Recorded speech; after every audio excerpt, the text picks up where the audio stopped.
Okay, I hear you and agree. A recent comment on my video got me thinking. Everywhere you look, it's the same big-name games with the same recycled mechanics. So what about the games that dared to be different? The ones that took risks? Did something unique but never quite got the attention they deserved? That's it. I went digging, and today, I've got 15 incredible single-player underrated games that flew under the radar but absolutely deserve a spot in your collection. All right, let's start with Marvel's Midnight Suns. Now, before you roll your eyes at the word Marvel, hear me out. This isn't your usual Avengers punch everything until it's fixed kind of game. It's more like, what if superheroes teamed up to play a tactical RPG, and somehow it works? Here's the thing, this game has depth. You're building decks, planning strategies, and bonding with heroes like Wolverine and Blade. And yeah, it's a little weird having Spider-Man talk to you about his feelings in between battles, but that's what makes it so unique. Midnight Suns isn't trying to be flashy. It's here to give you a fresh take on Marvel with gameplay that's genuinely fun. I get it. Maybe the whole card-based combat thing sounds off-putting, but give it a shot. Before you know it, you'll be obsessing over your deck like Doctor Strange flipping through his spellbook. Okay, this next one is for the story lovers, as Dusk Falls is like sitting down to binge a drama series, except you get to control the chaos. And believe me, there's plenty of chaos. The game throws you into this gritty, emotional story about two families whose lives collide after a robbery gone wrong. Sounds intense, right? That's because it is. Every decision you make feels like it could completely change the outcome. And sometimes it does. One wrong move and suddenly someone's life is in your hands. What I love most is how it looks and feels. The hand-painted art style gives it this unique cinematic vibe, like you're flipping through a graphic novel. And the best part? Even if you play with friends, everyone gets a say in the decisions. So it becomes this chaotic group storytelling experience. If you're into games that make you sit back and go, wow, that was deep, this one's for you. If you're into tactical strategy games with a side of terror, Alien's Dark Descent is calling your name.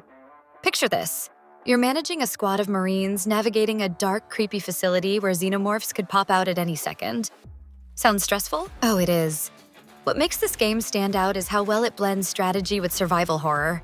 It's not just about running and guns blazing. You have to think carefully about your squad's resources, plan your moves, and, try not to get everyone killed. But here's the thing. The tension is what makes it so good. Every time you send your squad out, it feels like a gamble. Are you gonna make it back in one piece? Or will the xenomorphs have their way? It's like the perfect mix of strategy and pure heart-pounding fear. And honestly, isn't that what we all want in a game? Ever wanted to play an RPG where history meets the supernatural? Well, the Thaumaturge might be your new obsession. Set in early 20th century Warsaw, this game throws you into a world where you use mystical creatures called salutors to navigate a gritty, morally complex story. It's one of those games where every choice feels like it matters. Do you use your powers for good? Or do you bend the rules a bit to get what you want? And the salutors? They're not just your tools, they're part of the story, and figuring out how to use them adds this extra layer of strategy. What I love is how the game doesn't hold your hand. It throws you into this dark, fascinating world and says, figure it out. And honestly, that's half the fun. If you're into RPGs that feel fresh and a little mysterious, this one's definitely worth your time. All right, let's talk about Fist, short for Forged in Shadow Torch. This game is my personal favorite. First off, can we all agree that there's something ridiculously cool about a bunny wielding a massive mechanical arm? Like, you don't see that every day. This is a Metroidvania that doesn't just stick to the usual formula. The dieselpunk aesthetic? Chef's kiss. You've got this industrial world filled with secrets to uncover, enemies to clobber, and upgrades that make you feel like an unstoppable force. The combat is tight. Combos, dodges, and that glorious mechanical fist all come together so smoothly it's like buttering toast. But it's not just about brawling. The exploration is what really hooks you. There's always some hidden path, some locked door you're dying to figure out how to open. It keeps you invested the whole way through. And honestly, who wouldn't want to watch a bunny deck robots with a fist twice its size? It's equal parts adorable and badass, which is a rare combo.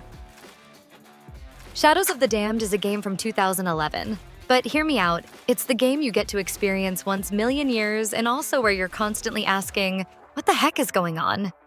But you're too entertained to care. Inside the game, you're Garcia Hotspur, a demon hunter on a mission to rescue his girlfriend from hell. Yes, you heard right. From the hell.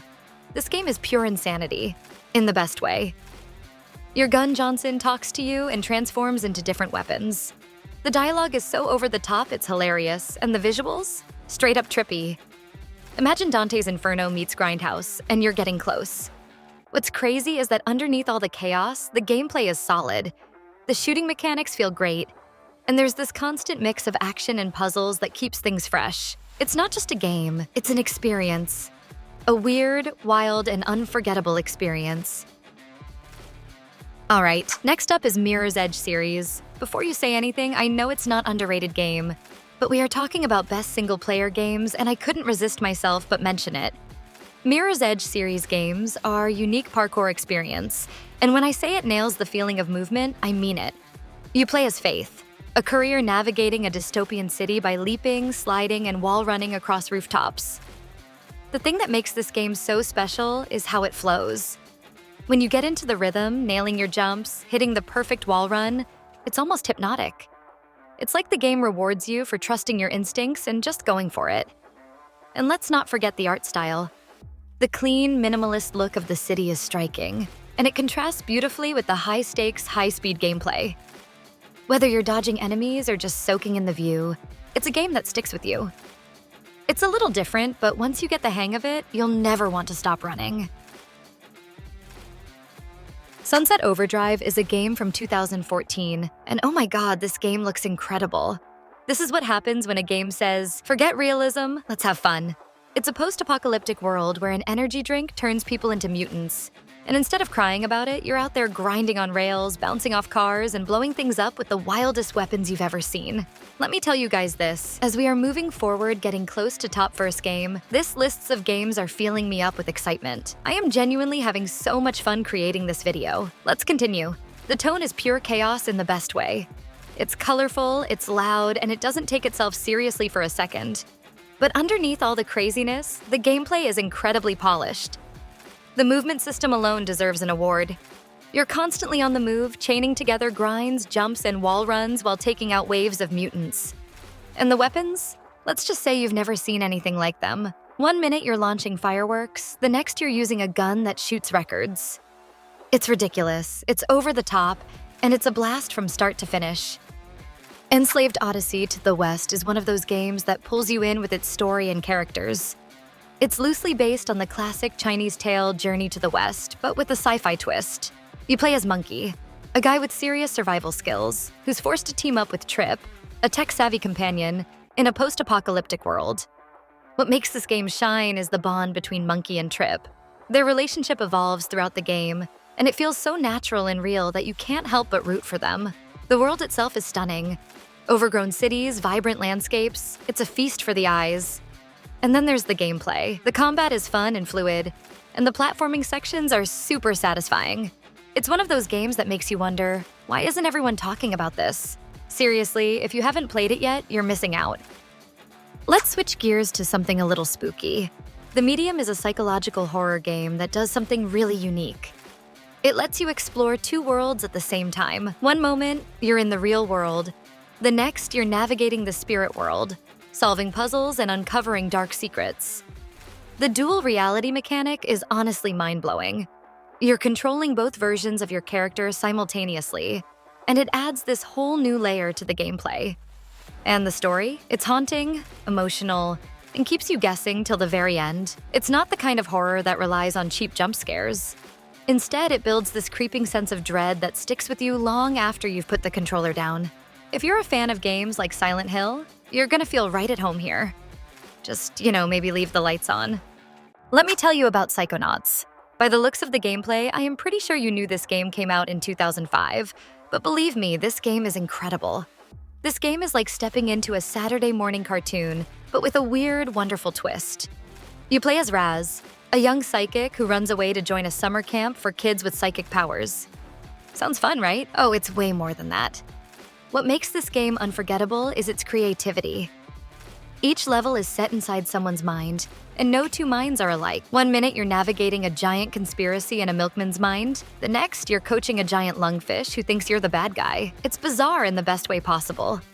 The humor is spot on too. The writing is sharp, And the characters are so quirky and lovable that you'll remember them long after the credits roll. And let's not forget the platforming. It's tight, challenging, and just plain fun. Psychonauts is a game that dares to be different, and it absolutely nails it. If you've ever wondered what Grand Theft Auto would be like if it was set in Hong Kong, Sleeping Dogs is your answer. But don't let that comparison fool you. This game has its own identity, and it's awesome. I remember back in day while I was waiting for its release and got it first day. Believe me, it's worth every penny. You play as Wei Shen, an undercover cop trying to bring down the triads from the inside. The story is gripping, filled with twists, betrayals, and those "oh no, he didn't" moments. But what really sets this game apart is the combat. It's all about martial arts, and it feels so satisfying to take down enemies with perfectly timed counters and combos. And then there's the city. Hong Kong is brought to life with so much detail. From the neon-lit streets to the bustling markets, it feels alive. There's plenty to do too. Street races, karaoke, and some seriously fun side missions. It's the kind of game that pulls you in and doesn't let go. Let's get artsy for a second. Okami is hands down one of the most beautiful games ever made. It's like playing a living painting. The entire game is styled like traditional Japanese ink wash art, and every frame is a work of art. You play as Amaterasu, the sun goddess in the form of a wolf, tasked with restoring beauty and balance to a cursed land. It's a mix of exploration, puzzle solving, and combat, all tied together with the celestial brush, a mechanic that lets you draw on the screen to solve puzzles and attack enemies. What makes Okami so special isn't just how it looks, but how it feels. The story is heartfelt, the gameplay is unique, and the world is brimming with charm. It's one of those games that stays with you long after you've finished it, like a beautiful dream you never want to wake up from. Spec Ops: The Line might look like just another military shooter at first glance, but trust me, it's so much more than that. It's one of those games that starts off simple and then punches you in the gut with its story. You play as Captain Walker, leading a squad into a sandstorm-devastated Dubai to find out what went wrong with the previous mission. What follows is a descent into madness, as the game forces you to confront the consequences of your actions in ways that are deeply unsettling. The gameplay is solid, tight shooting mechanics, intense firefights, but it's the narrative that steals the show. It's raw, emotional, and unrelenting. By the time you reach the end, you'll be sitting there questioning everything you just did. It's not just a game, it's an experience that sticks with you. And finally, we've reached the top spot. Titanfall 2 is not just underrated, it's criminally underrated. I'm talking about a game that delivers one of the best single-player campaigns in the FPS genre, and somehow people still don't talk about it enough. You play as Jack Cooper, a soldier who forms a bond with a Titan named BT-7274. What starts as a simple mission quickly turns into an unforgettable adventure filled with epic moments, clever level design, and heart. Yes, heart. Because BT is more than just a giant robot. He's your buddy, your partner, and by the end, you'll be emotionally attached. And the gameplay? It's a masterpiece. The movement system is smooth as butter, the gunplay is insanely satisfying, and the level design is pure genius. There's one mission in particular, you'll know it when you get there, that's hands down one of the coolest levels in gaming history. If you haven't played Titanfall 2, do yourself a favor and fix that, like right now. Seriously. So there you have it, 15 underrated single-player games that deserve way more love. Man, I had so much fun. I wish this video wouldn't have ended, but I promise I'm coming for more games like these in the future. Stay tuned. Whether you're into deep stories, insane action, or just something a little different, there's something here for everyone. And hey, if you've got your own hidden gem to share, drop it in the comments. Let's keep the conversation going. Thanks for hanging out with me today, and remember, the best games aren't always the loudest ones. See you next time.